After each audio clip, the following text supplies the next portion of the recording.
Hello everyone, welcome back to my channel. আমি পূজা। আশা করি তোমরা সবাই খুব ভালো আছো, সুস্থ আছো, আর আমিও খুব ভালো আছি। সবাইকে নতুন আবার একটা ব্লগে স্বাগত জানিয়ে আজকের ব্লগটা এখান থেকেই শুরু করছি। প্রত্যেক দিনের মতো আমার যা রুটিন, সকালবেলা রান্নাঘরে আমাকে আসতেই হবে। ঘুম থেকে উঠে সোজা চলে এসেছি রান্নাঘরে। আজকে সকালটা রান্নাঘরে চা দিয়েই শুরু করছি, কারণ যেহেতু আজকে একটু ছুটি আছে, তার জন্য আজকে একটু বসে বসে ল্যাদ খাওয়ারও ইচ্ছে আছে, তার জন্য সবেতেই একটু দেরি হয়ে গেল। চলো, এই চা নিয়ে আসতে বলেছিলে, চা নিয়ে এসছি, ওঠো। এখন আমার বর এই ফ্রুট কেকটা দিয়ে চা খাবে। আমার বর এটা নিয়ে এসেছে, এই স্লাইস যে কেকগুলো হয় ওইগুলোই। আবার ওঠো, গুড মর্নিং। অনেক ঘুম করেছো, এবারে উঠে পড়ো। Good morning everyone, welcome back to my channel. আমি পূজা। আশা করি তোমরা সবাই খুব ভালো আছো, সুস্থ আছো। অনেক দিনের পরে তোমাদের সামনে আবারও হাজির হলাম। শরীর ভালো ছিল না, এখন অনেকটা শরীর ভালো আছে। যখনই বুঝলাম, তারপর থেকে আবার আমার কাশি শুরু হয়ে গেল। আজকে দুদিন ধরে আবার আমার খুব কাশি হচ্ছে। তার কারণ হচ্ছে এই আমাকে দিয়ে অনেক কাছাকাছি করিয়েছে। যেই কাছাকাছি করেছি সকালবেলা, সন্ধ্যাবেলা থেকে আমার কাশি স্টার্ট। তো চলো, সব মিলিয়ে আজকের দিনটা শুরু করলাম এখন থেকে। আর ঠান্ডা তো মোটামুটি বেশ ভালোই পড়েছে। একদিন ঠান্ডা লাগে, একদিন ঠান্ডা লাগে না। কলকাতাতে এরকমই একটা ওয়েদার। তো সকালে ব্রেকফাস্ট আমার বানানো হয়ে গেছে। আজকে বানিয়েছি সিম্পল ঘরোয়া আলু চাউমিন, যেটা তোমরা দেখতে পেলে।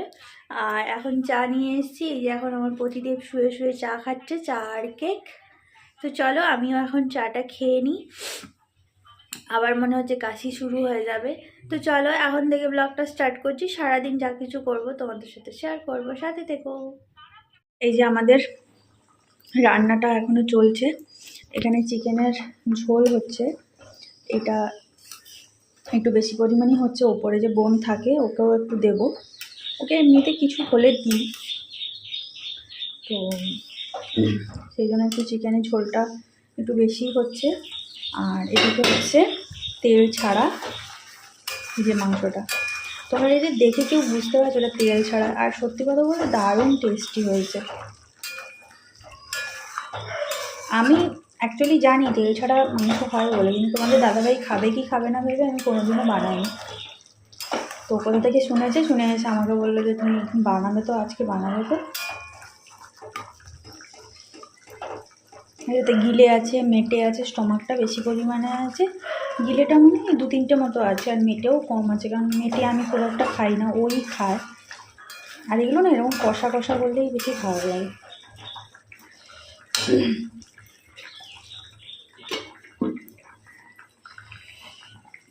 আর আজকে সারাদিন না এত কাজের প্রেশারে সময় পাইনি। এখানে হচ্ছে বাঁধাকপির তরকারি, আর এখানে করেছি ফুলকপি দিয়ে ডাল। বললো ফুলকপি দিয়ে ডাল খাবে। আমি প্রথম ভেবেছিলাম এটা মানে কষা করব, তার জন্য আমি ডালটা করেছিলাম। আর বললো যে না, ঝোল করো। আর এটা হচ্ছে এই জন্য কষা হয়েছে। এই হচ্ছে আমাদের লাঞ্চ বলো ডিনার বলো, আজকের এটাই হচ্ছে মেনু। রাত্রেবেলা কোনো রান্নাবান্নার সিস্টেম নেই, শুধু ভাতটা হলেই ব্যাস হয়ে যাবে। আর এখানে এই যে সব সিঙ্কে বাসন প্রায় ধোয়া হয়ে গেছে, দুটো পড়ে আছে। আর ফ্রাইং প্যানটা ধোবো। দুটো টাইপের চিকেন আছে, একটা হচ্ছে কাচ্চি আর একটা হচ্ছে পাখি। তো এটা হচ্ছে কোনো মানে কি বলা যায়, মশলা না কষিয়ে রান্না হয়েছে, আর এটা মশলা কষিয়ে রান্না হয়েছে। তো চলো, এবারে আমার পতিদেবকে দিয়ে টেস্ট করাবো। পতিদেব, কাচ্চি আর পাখি। শরীরটা ভালো নেই, ঠান্ডা লেগেছে। ওটা আবার চামচ দিয়ে খেতে হবে, হাত দিয়ে খাও। বলছি যে, আর তুমি মাংস কাটা কবে থেকে শিখেছো? তুমি মাংসের পিসগুলো কীরকম করেছো? মানে সেই পপকর্ন, মানে চিকেন পপকর্ন যেরকম হয় সেরকম সাইজ করে দিয়েছি, একবারে কুচি কুচি। মানে এগুলো কাউকে দিলেও লোকে হাসবে, বলবে এদের কি দুর্ভিক্ষ এসেছে নাকি, এত ছোট ছোট পিস দেখো। হ্যাঁ, তবে ছোট পিসের টেস্ট হয়, তারপরে এত ছোট, হ্যাঁ গুঁড়ো হয়ে যাচ্ছে পুরো একদম। কেমন হয়েছে? কোনটা খেলে? দুটো একসাথে খেলে বুঝবে কি করে কোনটার কি টেস্ট। হ্যাঁ, এটার একটা বিশেষত্ব বলি, এটা কিন্তু একদম তেল ছাড়া, এটাতে তেল দেওয়া হয়নি, তেল ছাড়া মানে ওই স্টমাকের যেটুকু চর্বি টর্বি ছিল ওই তেলেই সেদ্ধ হয়েছে। ভালো লাগছে। আমার বর অনেক দিন থেকে বলছে তেল ছাড়া মাংস খাবে, তেল ছাড়া মাংস খাবে।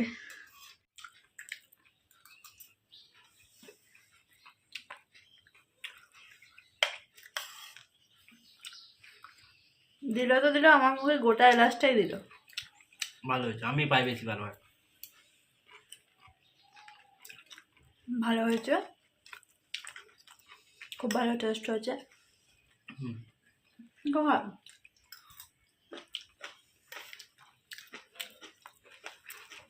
তেল ছাড়া মাংস মনে হচ্ছে না, মনে হচ্ছে না, মনেই হচ্ছে না, একদমই তাই।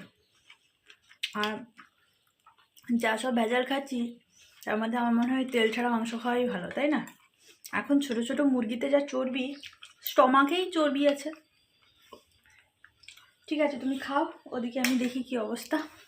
রান্না তো প্রায় শেষের দিকে হয়ে গেছি, কিন্তু এখনো পর্যন্ত আমার কি বলে মূলো শাকটা ভাজা হতে বাকি আছে। মূলো কালকে কিনেছিলাম, তার সাথে একটু শাক ছিল, আর আমার মূলো শাক খেতে খুব ভালো লাগে।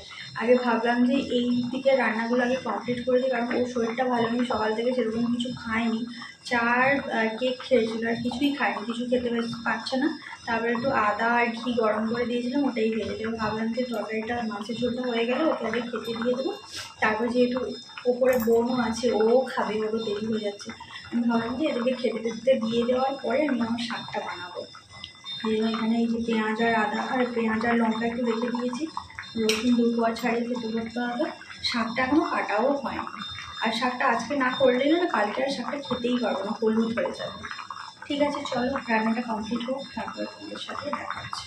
এই যে থালায় সাজিয়ে নিয়েছি, ওকে দিয়ে আসবো, তারপরে তোমাদের দাদাভাইকে খেতে দেবো। আর এই যে মাংসের ফাইনাল লুক। খাবে আসো, খেতে দিয়েছি।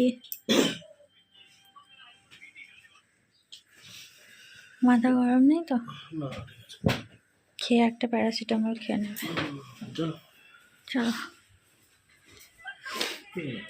এই যে খেতে দিয়ে দিয়েছি আমার বরকে, আমার বর এখন খাবে, আমার আরও অনেক কাজকর্ম আছে, সেগুলো করব।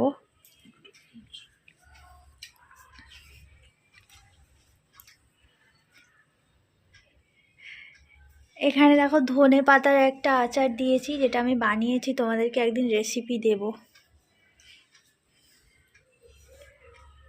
বেশি নেই, অল্প আছে, ধনে পাতা নিয়ে আসতে হবে, নিয়ে এসে আবার বানাতে হবে। এই সিসিটার এতটা হয়েছিল, এতটা শেষ হয়ে গেল। অনেক টেস্টি হয়েছে বলো খেতে। ঠিক আছে, খাও। খাওয়া দাওয়া হয়ে গেছে, একদম ফ্রেশ হয়ে ক্রিম ট্রিম মেখে বসেছি। আর একজনকে দেখো, আর একজন শুয়ে গেছে, শরীর ভালো নেই, তাই আজকে স্নান ফান করেনি, এই সকাল থেকে পরে আছে এই গরম গেঞ্জি, ভেতরে গেঞ্জি, পায়ে মোজা টোজা সব পরে একদম শুয়ে আছে। তা আমি একবারে মানে খেতে দিয়ে তারপরে স্নান টান করে পুজো টুজো করে খেয়ে দিয়ে একদম ফ্রেশ হয়ে এসে বসলাম। এই একটা পার্সেল এসছে, এটাকে একটু খুলে দেখতে হবে।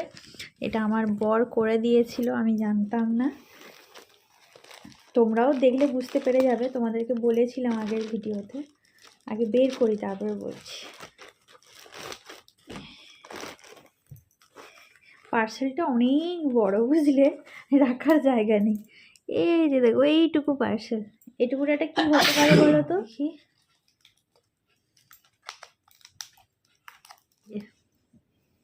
এটা হচ্ছে অরিফ্লেমের লিপ বাম। সেবারে বলেছিলাম না যে পাওয়া যাচ্ছিল না, আউট অফ স্টক হয়ে গেছিলো, তো ফাইনালি এটা পাওয়া গেছে। এটা তুমি কি করেছো? এটা তো আমি বলিনি তো, এটা নয়, আমি তো পিঙ্কটা বলেছিলাম। এটা নামটা দেখো, দামের মুন্ডু নামটা।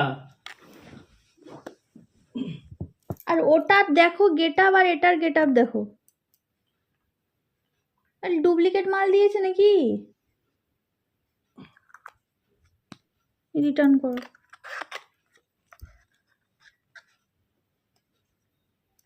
আমি এত বছর ধরে ইউজ করছি, আমি এইরকম কোনোদিনও আসতে দেখিনি।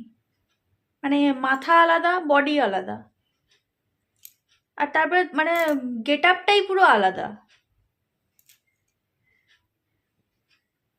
যদি মানে ব্যাগ আলাদা হবে, কৌটো আলাদা হবে, কালার আলাদা হবে, সেটা ছবিতেই দেওয়া থাকবে।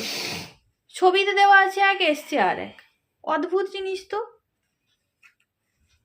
আমার ব্ল্যাক কারেন্ট দরকার নেই। এইটা এসেছে, এইটা দেখেছো, এইটা এসেছে। আমি অর্ডার করেছি এটা, এসেছে এটা। এই যে মানে অদ্ভুত সব ব্যাপার স্যাপার।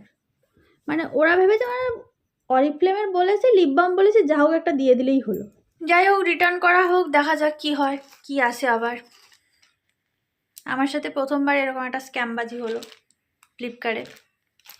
যদিও অরিফ্লেম না, অরিফ্লেমের সাইট থেকে কেনা উচিত, কিন্তু কি আর করা যাবে, অ্যাভেলেবল পাওয়া যাচ্ছে না কোনো জায়গাতে, সেই জন্যই। সব অ্যাপ থেকে আবার অরিফ্লেম পাওয়াও যায় না, এটাই হচ্ছে সমস্যা। আর আমাদের এখানে কাছাকাছি একজন বিক্রি করে, কিন্তু মানে ওর কি বলবো, কোনো ছাড় ফাড় কিছু দেয়ও না, ওর কাছে সব প্রোডাক্ট থাকেও না। লিপ বামের যেগুলো সব থেকে দামটা প্রাইস কম, যেটা খুব একটা চলে না, ওইগুলোই রাখে সে।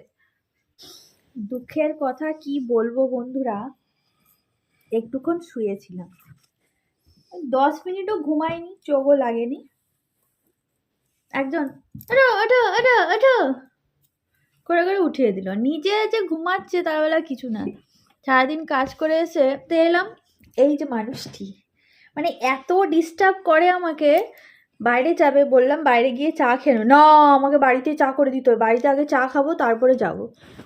এই যে বাড়িতে লিকার চা, এই লিকার চাটা খাবে, খেয়ে উনি যাবেন। সবাইকে গুড ইভিনিং।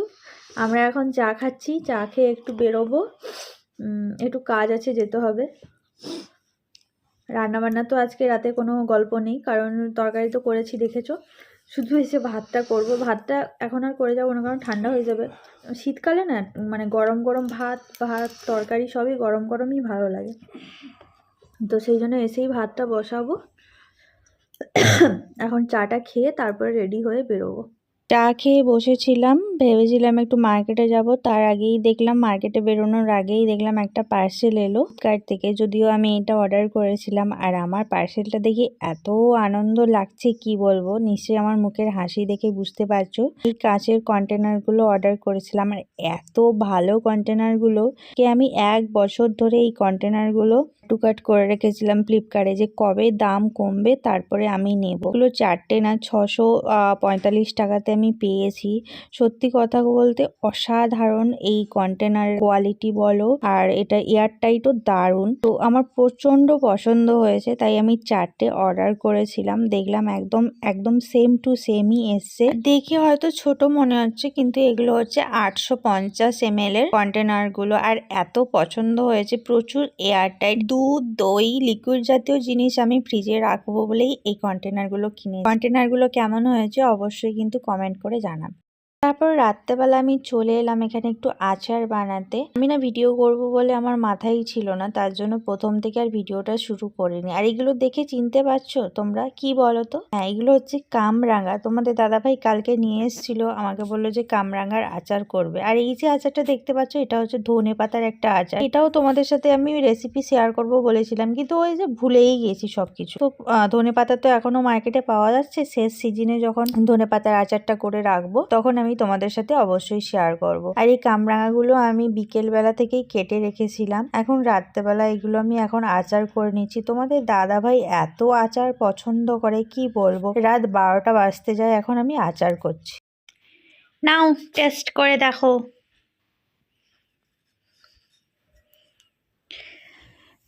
দেখো বন্ধুরা, এখন বাজে রাত 12:30। এখন আমাকে আচার করতে হলো, বুঝলে? মানে আমাকে কি পরিমাণে আমার শ্বশুরবাড়িতে খাটতে হয় ভাবো। কেমন হয়েছে? নুন, মিষ্টি, প্রচুর টক। এ বাবা, কামরাঙা এত টক হয়? আমি তো চিনি দিয়েছি অনেক, তাও ভাবলাম যে প্রচুর মনে হয় মিষ্টি হয়ে যাবে। আজকে সারা রাত থাকুক, দেখি কতটা অ্যাবজর্ব হয়। আরে কালকে তখন আবার চিনি দেবো। কি? না আমি তো খাবো না। যে বলছে তখন তো না না টক না, আমি খাবো না কেন, তখন বললাম তো। এমনি টেস্ট ভালো হয়েছে, স্বাদ গন্ধ